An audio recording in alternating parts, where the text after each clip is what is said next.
It's been a great pleasure to be here with everybody here. We'd like to thank Google for inviting us.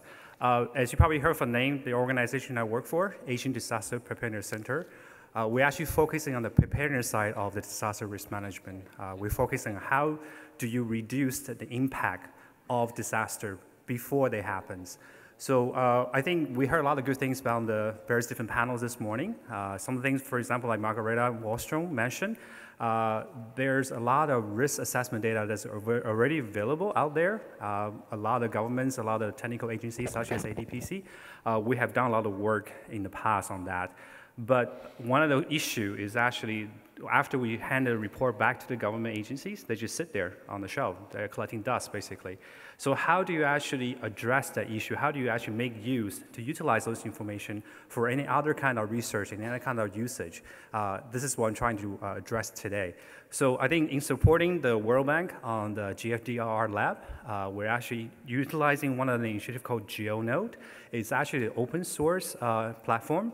It's an online repository of risk assessment information. And on top of that, they actually add a simple composer tool, so you can actually modify, you can actually create your own maps, and other people can actually download it for further usage. So I'm going to give you a very quick demo of this application.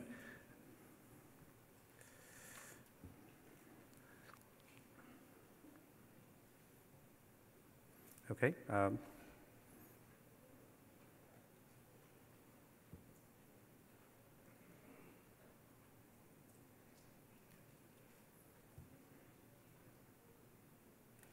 There we go. Okay, so this is actually a map of the country of Nepal. So we actually did this risk assessment for countrywide multi-hazard risk for the country of Nepal last year. And this is one of the maps that actually highlights the risk for landslide after heavy precipitations. So what we did is actually here, you can actually edit and view this map. This is one of the unique feature of this GeoNode. So in here, let me zoom in. So you can actually import, so all this data is being uploaded. You can actually upload a lot of baseline information or baseline data.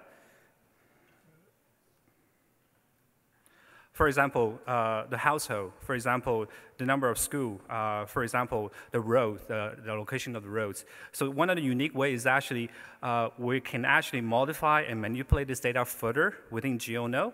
So people can actually download this information further on. For example, if you want to use developmental planning, you want to know where exactly the risk, so you can actually avoid them.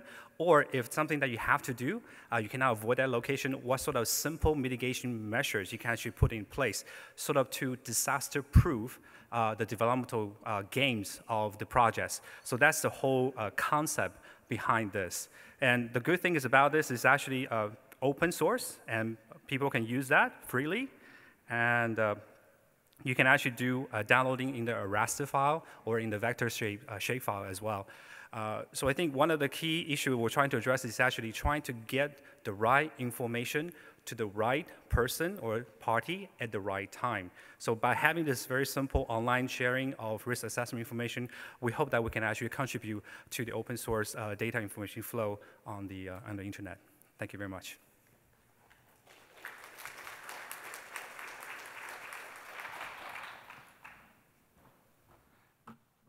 Hello.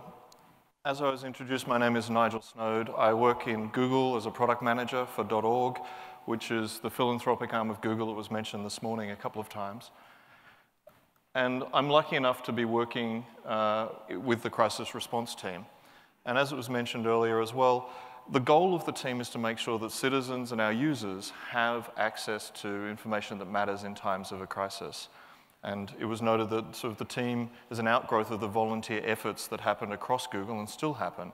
And we've institutionalized in a small core team some people who can work on preparedness and tools to make our responses more scalable and sustainable.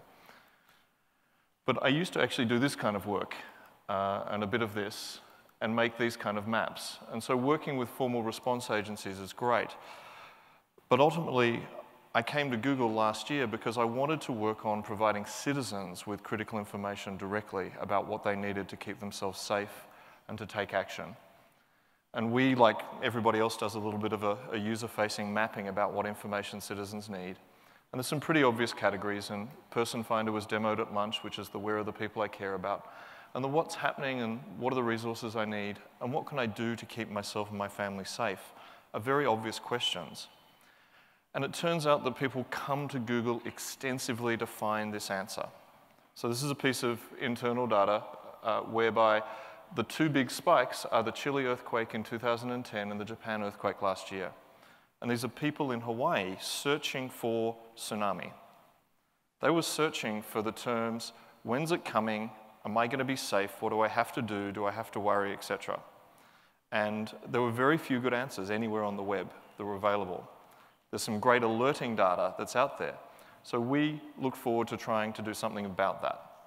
And if you want to do a bit more of this yourself, you can go to Google Trends or a couple of other tools and look at what people are looking for at different times. And I encourage all of you to look at what people are caring about during emergencies and disasters, because there's a wealth of great information there.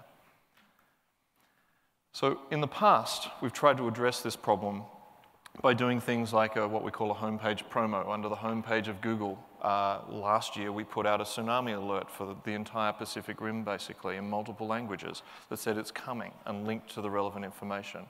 That's a very manual process. It's quite slow comparatively, and ultimately we think we can do better. So one of the things we think we can do is we can help build the framework for what's effectively an emergency broadcast system for the web. And this is only one of the projects my team's working on.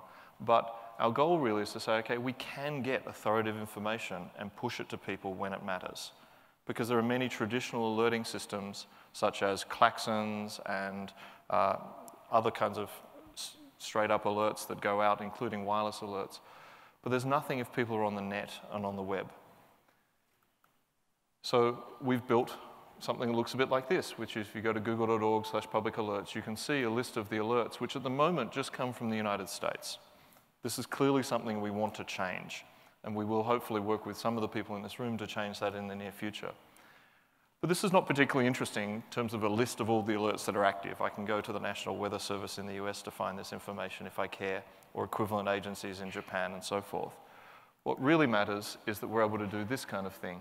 In the top left, you can see that there's a severe thunderstorm warning update. That's a little bit junky terminology from the National Weather Service. But someone searching for pizza near Bono, South Carolina, gets a notice that, hey, there's actually a very severe weather event coming towards you. So we can use the audience and the people come to us to look for things and show them critical, authoritative information when it matters. And this complements the social information, because you can see, click through, and they get all the details from the authority, which is the US National Weather Service in this case. They get some maps, they get some definitions, which most agencies don't actually provide very obviously. And they get news and social context. It turns out the social context of this, the news and the repetition, is absolutely critical for people moving from information to action. And I could talk extensively about the research on this, but I'll move on. We've got to make sure we're optimized for mobile use.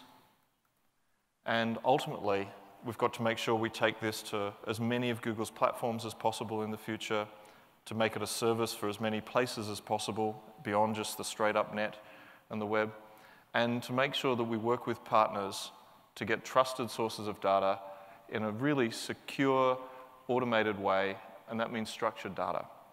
So I kind of wanted to get a little bit real, because there have been a lot of comments about, please make your data open and available in standard formats. And people often think purely in terms of geographical data, the geodata, the KMLs that have been discussed. But there's a whole wealth of other data that really matters that we can unlock and do amazing things with if we manage to get it open. So thank you very much.